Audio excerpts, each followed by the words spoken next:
반갑습니다. 소영주입니다. 2021년 새해가 밝았습니다. 신축년 첫 해 주식은 역시 강세로 출발하였습니다. 2020년 개인들이 시장에서 총 매수한 금액이 47조 4,902억 원입니다.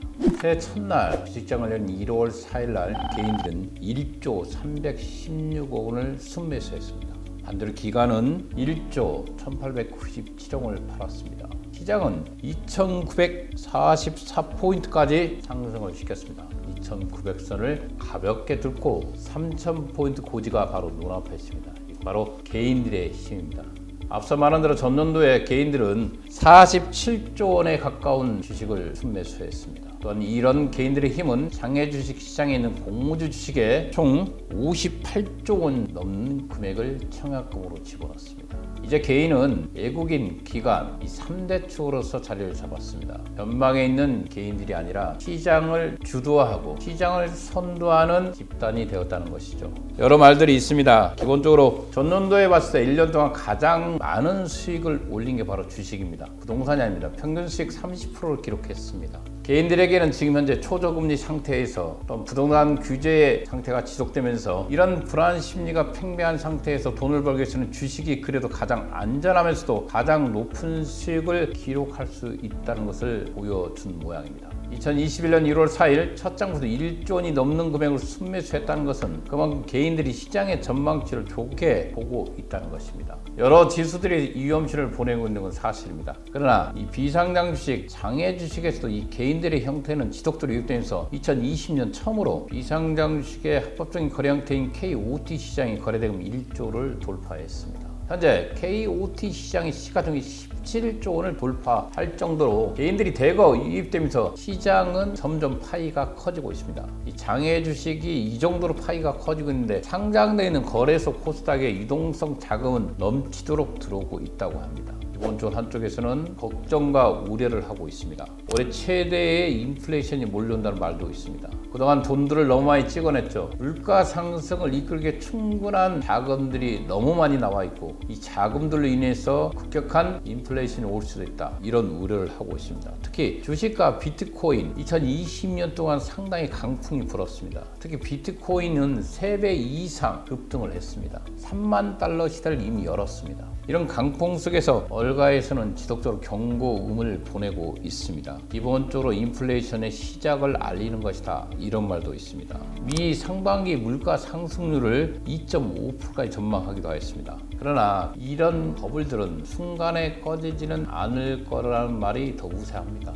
현재 코로나 사태가 2차 대유행을 시작하면서 세계 각국은 코로나로 인해서 경기가 심각하게 냉각되고 있습니다. 그러나 각국의 주식은 최고치를 또다시 경신하고 있습니다. 이미 세계 각국의 유수한 학자들도 경고를 합니다. 현재 진행형인 유동성 자금을 멈춰서는 안 된다. 이 돈줄을 줄여서는 안 된다고 버네킹까지 말을 하고 있을 정도이기 때문에 지속적으로 경제 위기라든가 코로나 유행이 심화될수록 시장의 유동성 자금은 나올 거라고 보고 있습니다. 그렇기 때문에 기본적으로 시장은 올해도 상승하리라는 장밋빛 전망이 우세합니다. 이걸 상식적으로 또는 이성적 판단보다는 시장 형태로 볼 필요가 있을 것 같습니다. 기본적으로 코로나19 사태가 확대되면서 경제 활동이 위축되고 있지만 다른 한편으로 또 다른 경제들이 새롭게 창출되고 있는 것은 뒤에 가서도 말씀드리겠습니다. 올 작년 한 해 동안 뚜껑이 달궜던 부동산이죠. 역시 강남 3구 똘똘한 한 채가 또 이겼습니다. 여러 가지 부동산 정책이 나오고 있지만 강남 3구의 가격은 2021년에도 내려갈 확률보다는 올라갈 확률이 높다는 것을 말씀드리겠습니다.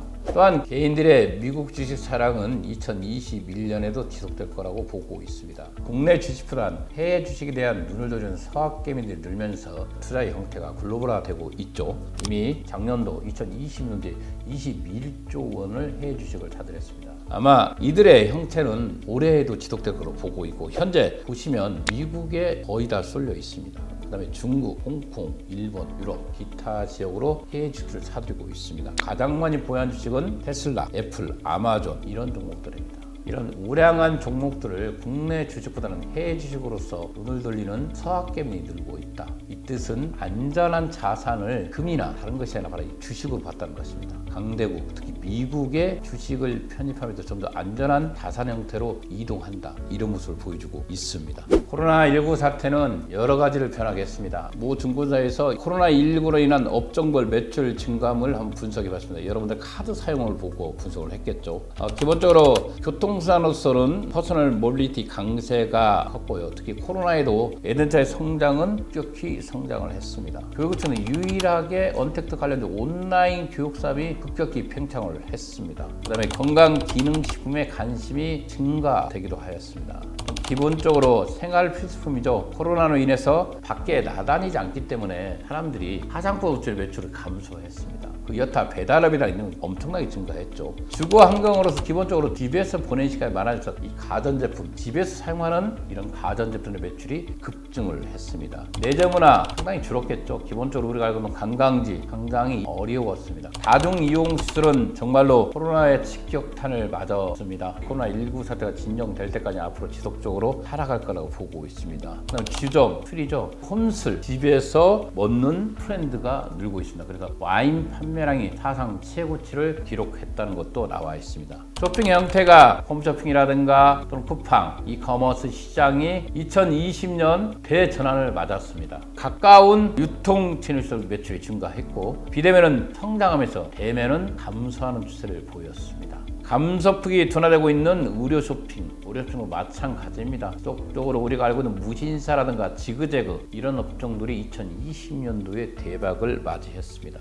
음식점이다. 당연히 매출은 감소했겠죠. 여행, 숙박, 던 업종이 흥망을 한 해죠. 특히 여행사 밑에 있는 가이드들 정말 힘든 2020년을 보냈습니다.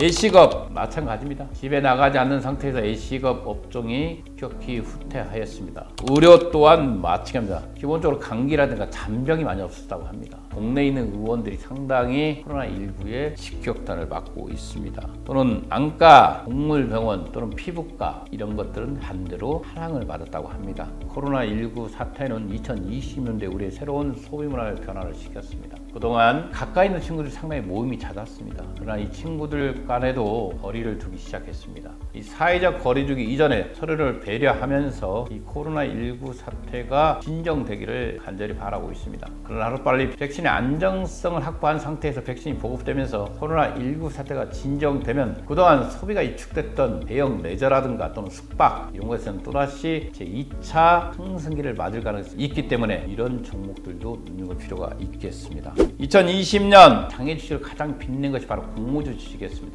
이 공모주 주식이 있었기 때문에 현재의 장애 주식이 있었습니다. SK 바이오팜의 흥행으로 인해서 이 공모주 시장은 불을 붙었고 공모주 시장의 경쟁률이 치열해지면서 공모주 주식을 사지 못하는 사람들이 장애로 대거 유입되면서 장애 주식이 하란기를 맞는 한 해였습니다. 2020년을 보내고 2021년 또다시 공모주가 시장의 리더로 나왔습니다. 1월 달에 이 공모주 주식이 13개나 됩니다. 여러 사람들이 전화를 합니다. 공모주는 어떻게 해야 됩니까? 라고 할 때 이 순서대로 공모주 투자들처럼 보겠습니다. 공모주 일정을 확인할 필요가 있겠죠? 그다음에 증권사는 가장 공모주를 많이 하는 NHN 투자증권, 미래에셋 대우, 한국투자증권 또는 삼성증권 이 정도는 가입할 필요가 있겠죠. 그 다음에 증권 신고되면 투자 분석 표가 나와 있습니다. 그것도 꼼꼼히 살펴볼 필요가 있겠고요. 청약 결정이 이루어지고 공모주 청약장을 마련해서 청약을 신청을 합니다. 신청하고 공모주가 배정이 되고 공모주 배정이 안 된 것을 환불을 받죠. 그리고 상장 후 매도를 하거나 또는 보유한다. 이 간단한 순서입니다. 청약 일정이 나온 전체는 다 공략할 수 없기 때문에 그중에서 우량한 종목을 선택하는 능력까지 감별한다면 가장 좋겠죠. 2021년에는 공모주 시장이 대형장들이 많이 열립니다. 기본적으로 상반기에 보면 SD 바이오센스부터 2조 정도 예상합니다. 그 다음에 SK 바이오사이언스도 2조 예상하고 크래프톤 최대한 30조까지 예상을 해보고 있습니다. SK IT가 한 5조 정도 예상을 하고 하고 있고요. 카카오뱅크 최대한 20조까지 말을 하고 있습니다. 프리스티지 바이오파마 2조 예상을 하고 HK이노엔 제약바이오죠. 이것도 한 2조 정도 예상을 합니다. 이런 대형주들이 상반기에 포진해 있고 하반기에도 LG에너지솔루션이 한 50조 예상을 하고 있습니다. 야놀자 한 2조 예상하고 있고 카카오페이지 한 10조 예상을 합니다. 카카오페이지 6조 정도 예상을 하고 있고 하나종합화학도 한 5조 정도 예상을 하고 있고 원스토어 같은 것도 한 1조, 그다음에 소카장 1조 이상을 예상하고 있는 이런 대형 공모주들이 2021년을 녹포하고 있습니다. 오늘 2021년 1월 달에 공모주에 올라갈 주요 공모주를 한번 살펴보겠습니다. 공모주 주식 한 13개 정도가 나와 있습니다. 이 중에 있는 종목 중에서 그래도 눈여겨볼 종목들을 한번 살펴보겠습니다. 모비익스와 핑거, 솔루엠 이 세 가지를 선택해 보았습니다. 2020년도에 76개사가 공모에 참여했죠. 이 중에서 평균 경쟁률 880대를 기록했습니다. 가만히 있다가 나만 기회를 놓친다는 이 포모 증후군이 있습니다. 이런 형태인 것 같습니다. 1월 첫 장을 1조 원이 넘는 금액을 개인들이 순매수를 했습니다. 이런 포모 증후군들이 확대되고 있다. 이렇게 보시면 될 것 같습니다. 전년도에 주식으로 누구는 돈을 벌었네 이런 소리를 듣고 있고 금리는 최저금리죠. 부동산은 점점 어렵죠. 이러다 보니까 개인들이 대거 2021년에도 이 공모주 시장에 유입될 것 같습니다. 2021년 1월장을 여는 13개 공모주 중에서 개인적으로 필자는 이 세 가지 종목을 한번 눈여겨봤습니다. 모비릭스 상향일이 19일하고 20일이죠. 공모 단가가 1,500원에서 14,000원입니다. 한국투자증권과 KB증권, 신영증권이 주관사로 선정되어 있는 상태에서 이 모비릭스가 무슨 회사인가 한번 살펴보겠습니다. 2007년도에 설립된 모바일 하이퍼 캐주얼 게임 개발사입니다. 대표적인 게임은 벽돌깨기라든가 미로찾기 또는 PC궁, 사격왕, 버블버블 등 하이퍼 캐주얼 게임의 제작사로도 꾸준히 성장세를 이어온 회사입니다. 글로벌 유저수가 한 5천만 명 정도 유저가 있고 수요가 있는 게임사입니다. 매년 꾸준합니다. 주요 협력사로는 여러분 잘 알고 있는 넷마블 이주이며 넷마블 이주와 네오이즈 플레이 스튜디오는 2015년에서 2016년 모비릭스 한 60억 정도의 투자해서 2대 주주로 자리를 잡고 있습니다. 이 모비릭스는 2017년도에 153억을 출발해서 2018년도에 353억 원, 2019년도에 408억 꾸준히 성장세를 보이고 순이익 또한 계속해서 상승했습니다. 2017년도에 마이너스 15억짜리 게임 2019년도에는 61억 원이 넘는 순이익을 기록했고 기본적으로 2017년도를 제한 나머지는 전체 순이익 기록을 연속으로 이어오고 있다는 것도 강점으로 꼽히고 있겠죠. 앞으로 이 회사의 나아갈 전망을 보면 플랫폼 기반의 광고 수익이 65%입니다. 그다음에 인앱 결제가 35%입니다. 많은 유저들을 확보하면서 매출액의 90%가 북미나 또는 유럽, 아시아 등 해외에서 발생하고 있다는 것도 강점입니다. 2019년도에 매출액이 400억을 돌파했으며 애플 서치 에즈에 집중 투자하여 아이폰 사용자 유입이 극대화시켰습니다. 이 회사는 꾸준히 성장한 모바일 게임사입니다. 그래서 더더욱 많은 사람들의 관심을 받고 있다. 이런 회사는 공모주에 참여해서 수익을 얻어내시기 바라겠습니다. 두 번째 여러분들의 추천드린 종목은 핑거입니다. 핑거 종목이라는데 핀테크 기업이죠. 상향일이 21일과 20일 양일에 걸쳐서 있고 공모 단가는 13,000원에서 15,000원 이 밴드가를 벗어날 수가 있는 유일한 종목이라고 보고 있습니다. 그만큼 기관들의 사랑을 듬뿍 받고 있다. 이 회사의 주관사는 대신주기를 받고 있죠. 2000년도에 설립됐습니다. 2017년도에 해외 송금 서비스인 넬레 트랜스퍼를 국내 처음으로 선보였고 금융권의 모바일 뱅크를 이끄는 애플리케이션 개발 분야에서도 두각을 드러내고 있는 회사입니다. 현재 베트남, 캄보디아 또는 인도네시아 등 6개국에 365일 송금할 수 있는 서비스를 직접 제공하고 있는 회사이기도 합니다. 핑거의 매출을 한번 살펴보겠습니다. 2016년도에 매출액이 224억 원이었습니다. 2017년도에 321억 원, 2018년도에 358억 원, 2019년도에 568억 원 꾸준히 증가하는 모습을 보고 영업이익 또한 지속적으로 증가해서 2019년도에 51억까지 올라왔습니다. 보면 매출액과 영업이익이 지속적으로 쭉 성장되는 모습을 보았다는 것은 올해 2021년도에는 폭발적인 성장할 수 있는 기반을 만들었다. 이렇게 보시면 될 것 같습니다. 세 번째 여러분들의 추천한 게 솔루엠입니다. 솔루엠은 2015년도에 삼성전기에서 분사해 설립된 전자제품 전문 제조 기업입니다. 이 솔루엠의 전체 매출액 가운데 60% 이상을 신규 사업에서 이뤄낼 정도로 신사업 투자가 적극적입니다. 신급사회 매출 비중은 지속적으로 늘어나고 있는 형태죠. 그래서 2020년 3분기 기준으로 봤을 때 8,120억 원. 이미 지난해 매출 대비해서 큰 성장을 이룬 모습을 보였습니다. 이것이 바로 이 솔륨의 주식의 비상장 주식 장에서 인기가 높은 이유겠죠. 이 솔륨 대표는 이렇습니다. 공모를 통해서 회사의 지속 성장 가능한 운영 장업으로서 사용할 계획이다. 이렇게 말을 했습니다. 두 번째로 하나를 더 추천드리면 부유노까지 끼겠습니다. 의학 및 연구 개발업이죠. 29일부터 2월 2일 양일간의 청약이 실시되는 기업입니다. 그러나 앞서 말한 오미닉스, 핑거, 이 솔렘 이 세 가지에 집중해서 2012년도 첫 장을 여는 공모시장에서 여러분들의 행운이 있기를 바라겠습니다. 2021년 첫 장을 여러분들께 열어드리겠습니다. 올해도 여러분들과 함께 성장하는 소형주의 장유주식 사관학교가 되겠습니다. 감사합니다.